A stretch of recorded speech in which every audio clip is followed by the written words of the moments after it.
Good afternoon, everyone. I am Manager S. Fernando, and I will be reporting the continuation of the report for capital expenditure.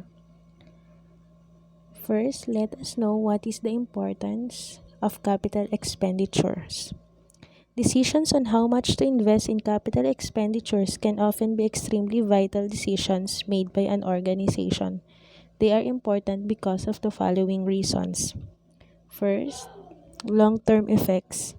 The effect of capital expenditure decisions usually extends into the future. The range of current production or manufacturing activities is mainly a result of past capital expenditures. Similarly, the current decisions on capital expenditure will have a major influence on the future activities of the company. Capital investment decisions are a driver of the direction of the organization. The long-term strategic goals as well as the budgeting process of a company need to be in place before authorization of capital expenditures. Number 2, irreversibility. Capital expenditures are often difficult to reverse without the company incurring losses. Most forms of capital equipment are customized to meet specific company requirements and needs. The market for used capital equipment is generally very poor. Number 3, high initial costs. Capital expenditures are characteristically very expensive, especially for companies in industries such as production, manufacturing, telecom, utilities, and oil exploration. Capital investments in physical assets like buildings, equipment, or property offer the potential of providing benefits in the long run, but will need a huge monetary outlay initially, and much greater than regular operating outlays. Capital costs also tend to rise with advancing technology. Number 4, depreciation. Capital expenditures have an initial increase in the asset accounts of an organization. However, once capital assets start being put in service, depreciation begins, and they decrease in value throughout their useful lives. Next is efficient capital expenditure budgeting practices. Major capital projects involving huge amounts of money as well as capital expenditures can get out of control quite easily if it's mishandled and end up costing an organization a lot of money. However, with effective planning, the right tools, and good project management, that doesn't have to be the case. Here are some of the secrets that will ensure that the budgeting of capital expenditure is efficient. Number 1, structure before you start. Capital expenditure budgets need adequate preparations before commencement. Otherwise, they might get out control. Before starting a project, you need to find the scope of the project, work out realistic deadlines, and ensure that the whole plan is reviewed and approved. It is at this stage that you should think about how many internal resources will be required by the project, including manpower, materials, finances, and services. To have a more accurate budget, you should have more detail going into the project. Number 2, think long term. At the start of your capital expenditure project, you need to decide whether you will purchase the capital asset with debt or set aside existing funds for the purchase. Saving money for the purchase usually implies that you will have to wait for a while before getting the asset you need. However, borrowing money leads to increased debt and may also create problems for your borrowing ability in the future. Both choices can be good for your company and different choices might be needed for different projects. Number 3, use good budgeting software. From the beginning of the project, you should choose a reliable, practical program to manage the budgeting. The type of budgeting software you choose will depend on such things as the scale of the project, speed of the program, and risk of error. Number 4, capture accurate data. Accurate data is very crucial if you want to manage capital projects efficiently. To create a realistic budget and generate valuable reports, you need to gather reliable information. Number 5, levels of detail should be optimal. Trying to put in too much detail will result too much time being spent in gathering information to make the budget, which may be outdated by the time the budget is finished.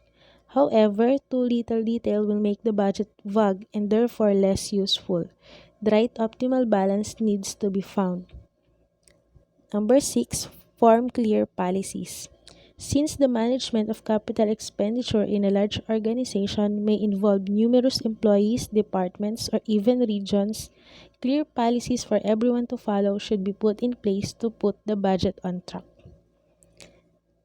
Next, factors influencing capital expenditure decisions. Number 1, availability of funds.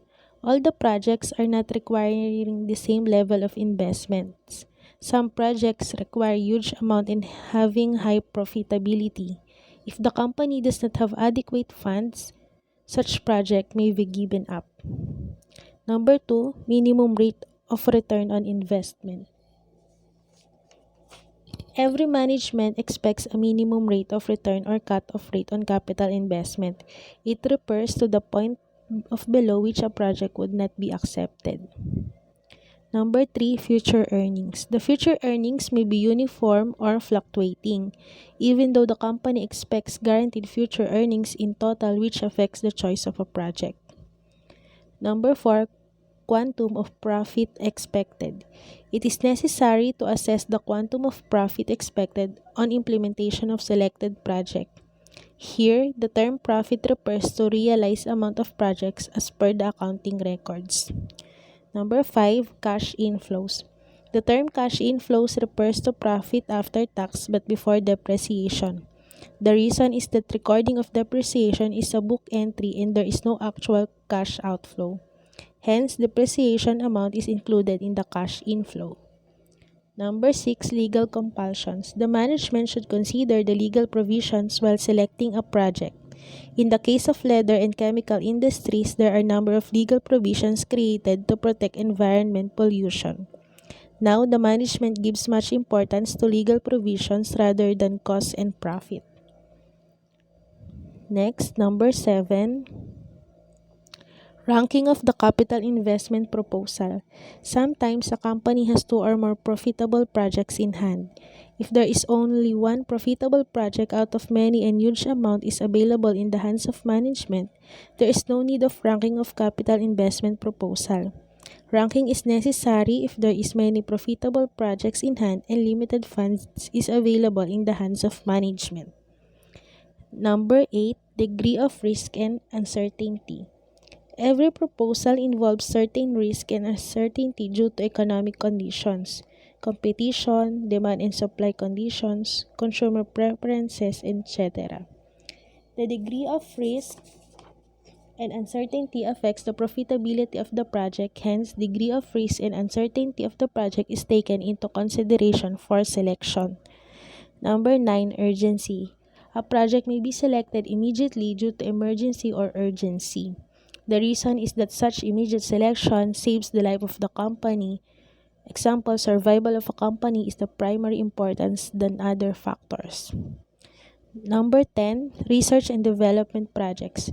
Research and development project is highly required for technology-based industries. The reason is that there is a lot of changes made within short period in technology. The research and development project gives more benefits in the long run. Hence, profitability is getting less importance and survival of business is getting much importance in the case of research and development project. Number 11, obsolescence. The replacement of existing fixed assets is compulsory since there is an obsolescence of plant and machinery. Number 12, competitors' activities. Every company should watch the activities of the competitors. The company should take a decision by considering the activities of the competitors. If so, the company can withstand in the competition by implementing new projects. Number 13, intangible factors. Goodwill of the company, industry's relations, safety and welfare of the employees are considered while selecting a project instead of considering profit alone. These factors are also highly responsible for selection of any project.